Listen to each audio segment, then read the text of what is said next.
this video, I want to talk about a pattern that quickly takes over many people's lives. It is the constant habit of thinking about anxiety and continuously tracking how you feel. A lot of people describe it by saying things like, "My mind won't let go of anxiety," or "I'm always checking on myself." They desperately want it to stop, but the more they try, the stronger it seems to become. What most people don't realize is that this struggle is maintained by attention. Anxiety stays powerful because it remains the main subject of the mind. The only real way out is not to defeat anxiety, but to step away from the topic itself. That means no longer treating anxiety as a daily project. No constant fixing, no analyzing, and no monitoring. You allow the sensations and thoughts to exist, and you place your attention back into your life. When anxiety stops being the center of your focus, it slowly loses its grip. Without constant engagement, the mind begins to let go on its own. This creates space again for normal thoughts, spontaneous moments, and genuine presence. The paradox is that effort often backfires. Trying to overcome anxiety actually keeps it relevant.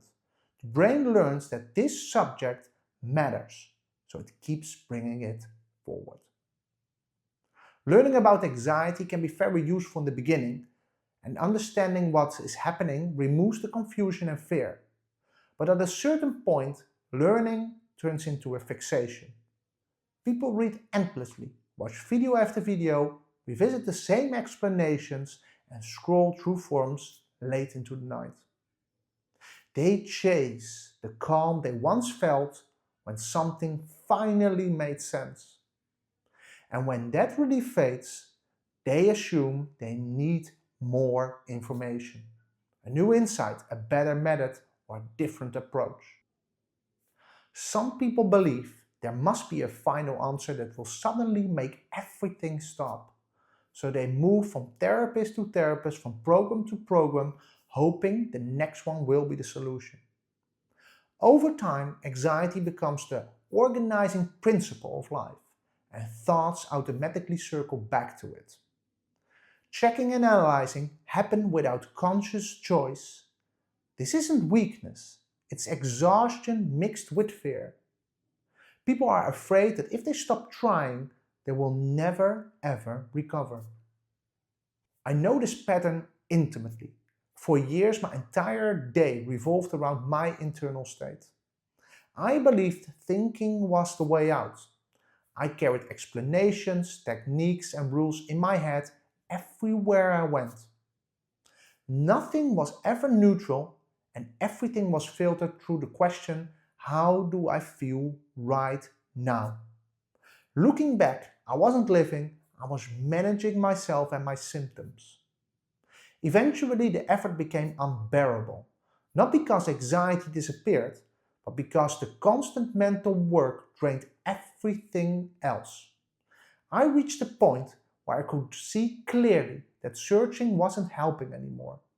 I was afraid to stop, but I also knew continuing made no sense at all. What changed wasn't how I felt, but how I related to my experience. I stopped trying to control my inner world, not as a technique, but as a decision to stop interfering. I didn't feel calm, I didn't feel relieved, but I stopped adding extra suffering. Without constant pressure and analysis, my nervous system finally had the space to settle. Not quickly, not dramatically, but naturally over time. The goal isn't to repair yourself. You are not broken. The goal is to return into participating in life. When attention shifts outward, the mind reorganizes on its own. Clarity returns gradually. Thinking becomes quieter, not because it's forced, but because it's no longer overused. The brain prioritizes what you keep engaged with. When anxiety stops being the main focus, it stops dominating your thoughts. Endless rumination drains mental energy. It keeps the system activated without resolution. That's why people feel foggy, tense, and disconnected. Fighting your inner state creates resistance, and resistance always amplifies discomfort. What helped me was re-entering life, even while anxiety was present. I went back to the gym, I went back outside, and I went back to work. I did ordinary things without wanting to feel different. At first, nothing felt right, but I accepted that recovery isn't something you force, it's something you allow. Over time, the habit of self-monitoring weakened. The mind found other things to focus on, and life slowly reclaimed its place. The message is simple, but not easy. Acknowledge anxiety, but don't build your life around it. Don't postpone life until you feel ready, because that day will never come, and I repeat, that day will never come. Readiness comes from living, not from thinking. When you stop feeding the loop, it dissolves, and one day you realize that anxiety is no longer the main voice in your mind. This takes patience. There is no shortcut, and stepping out of the struggle is the beginning of real change. Thank you very much for watching, and if I just think about what I have already discussed here in this video series, it's mainly focused on anxiety, generalized anxiety disorder, panic, and we are setting foundations to not only reaching recovery of anxiety disorders, but also OCD. And because OCD is a stubborn, very bad anxiety disorder, we need to have a foundation of knowledge to recover from OCD also. So please stay put and learn.